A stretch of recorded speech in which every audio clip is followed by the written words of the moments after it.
Bienvenue à toutes et à tous passionnés de football. Après la trêve internationale, les grands championnats européens étaient de retour ce week-end, les 2 et 3 novembre 2025. Et franchement, l'ambiance était plutôt électrique sur les terrains. Ah oui, absolument. Beaucoup de buts, des retournements de situation, les stars au rendez-vous, un programme assez chargé, surtout le samedi. C'est ça. On va essayer de décortiquer un peu tout ça, les moments forts. On s'est appuyé sur pas mal de sources, la presse britannique, The Guardian, BBC Sport, en Espagne AS, Kicker en Allemagne, et puis les agences comme Reuters, ESPN, Goal Arabia aussi. Bref, une vraie revue de presse de ce week-end foot. Parfait. Alors, au menu, les exploits, on va dire, des têtes d'affiche en Europe qui ont encore fait parler la poudre. Un focus aussi sur les internationaux sénégalais, les Lions de la Teranga, qui brillent un peu partout. Et puis, on essaiera de voir les grandes tendances qui se dégagent. C'est parti! Alors, on commence par où ce Tour d'Europe La Première Ligue peut-être? Ça semble logique? Oui, bonne idée. Direction Manchester, l'Etihad Stadium. City recevait Bournemouth. Et comme souvent, on parle d'Erling Haaland. Encore lui. Encore, et toujours lui, oui. Victoire 3-1 pour City, et Haaland, il a été l'homme du match, un doublé. Il ouvre le score à la 23e et il remet ça à la 67e. Ce qui est fou, c'est sa constance. On est début novembre et il a déjà passé la barre des 10 buts en championnat. C'est fou. Reuters s'est souligné ça, d'ailleurs, sa cadence ne faiblit pas par rapport à sa saison record de l'an dernier. C'est presque banal de le voir marquer, mais ça reste exceptionnel. Guardiola l'a encore encensé en conférence de presse, non? Oui, The Guardian rapportait ça. Il a insisté pas seulement sur les buts, mais aussi sur son travail pour l'équipe, son pressing, etc. Et sur les réseaux, c'est les superlatifs habituels. Cyborg, machine. La routine pour lui, quoi. C'est ça. Et cette victoire, elle maintient City dans la course au titre qui s'annonce très serrée cette année encore. Au-delà des buts, c'est sa présence qui pèse, j'imagine. Tout à fait. Les analyses montrent bien ça. Contre Bournemouth, ses appels, sa fixation dans la surface, c'est un souci permanent pour les défenses. Il n'est pas juste là pour finir, il crée des décalages, il use l'adversaire. C'est énorme pour City. Allez, on reste sur les individualités marquantes, mais on traverse la Manche. Direction Madrid, le Santiago Bernabéu. Real Madrid-Valence, samedi aussi. Et là, un autre jeune prodige a brillé, Jude Bellingham. Ah oui, soirée de gala pour le Real. Victoire 4-0, très nette. Et Bellingham, encore une fois, étincelant. Il a marqué un but, un très beau but d'ailleurs, mais c'est sa performance globale qui impressionne toujours autant. ESPN parlait de sa maîtrise, de son influence. On dirait un vétéran, quoi. Son adaptation est juste incroyable. On a l'impression qu'il est là depuis 5 ans. C'est le patron au milieu, non? C'est exactement le mot qu'utilise AS.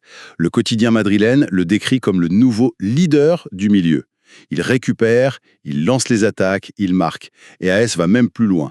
Il le voit déjà comme un candidat très sérieux pour le prochain Ballon d'Or. Vu son début de saison, c'est assez bluffant.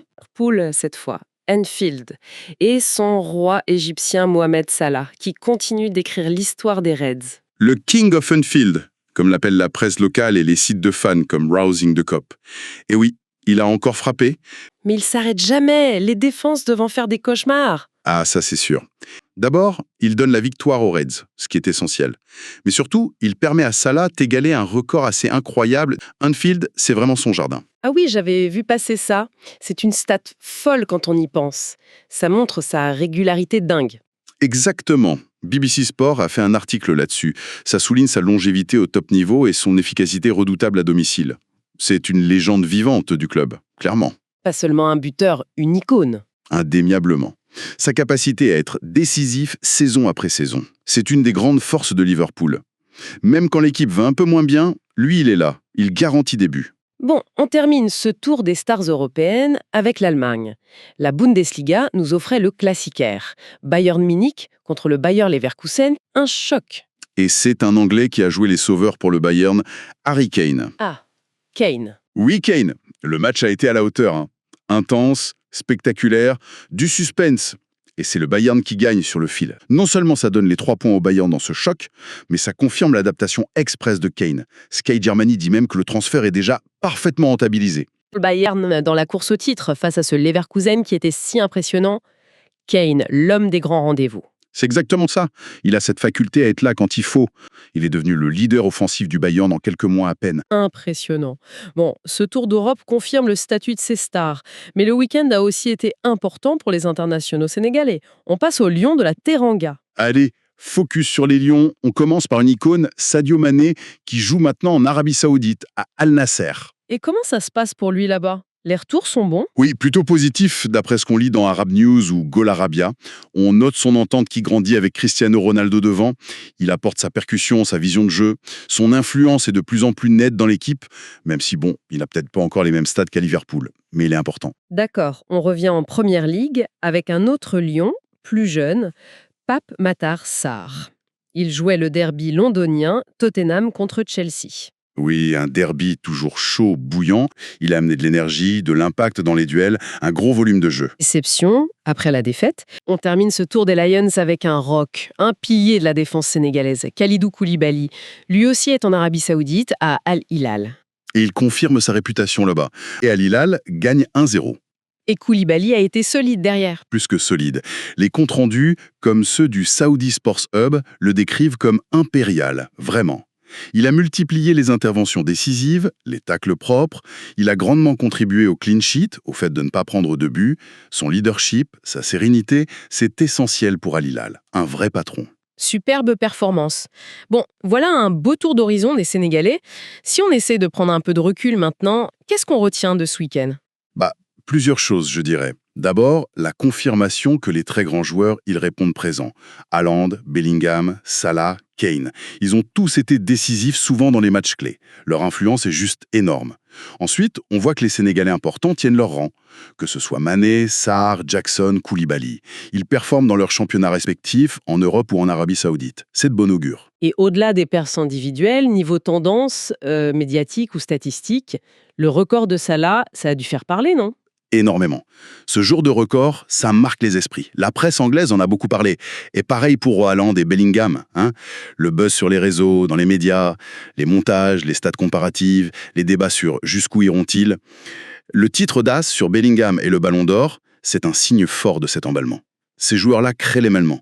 On a senti aussi que le dimanche, c'était plus calme sur les terrains. Plus dans l'analyse, le débrief. Oui, c'était un peu la journée de digestion. Les émissions, les podcasts, les articles de fond qui reviennent sur les matchs de la veille. C'est le rythme du foot moderne, quoi. L'action intense du samedi et l'analyse, le débat le dimanche. En résumé, un week-end qui nous a offert un bon condensé de ce qu'on aime. Des stars au top, des records, des joueurs clés qui assument et des talents comme les Lions de la Teranga qui brillent sur différentes scènes. C'est exactement ça.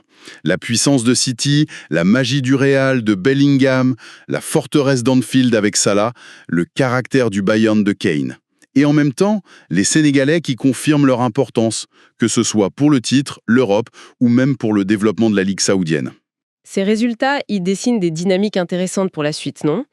La course au titre s'annonce vraiment passionnante en Angleterre et en Allemagne. Tout à fait. Chaque point va compter. Et la capacité de ces stars à maintenir ce niveau sera cruciale.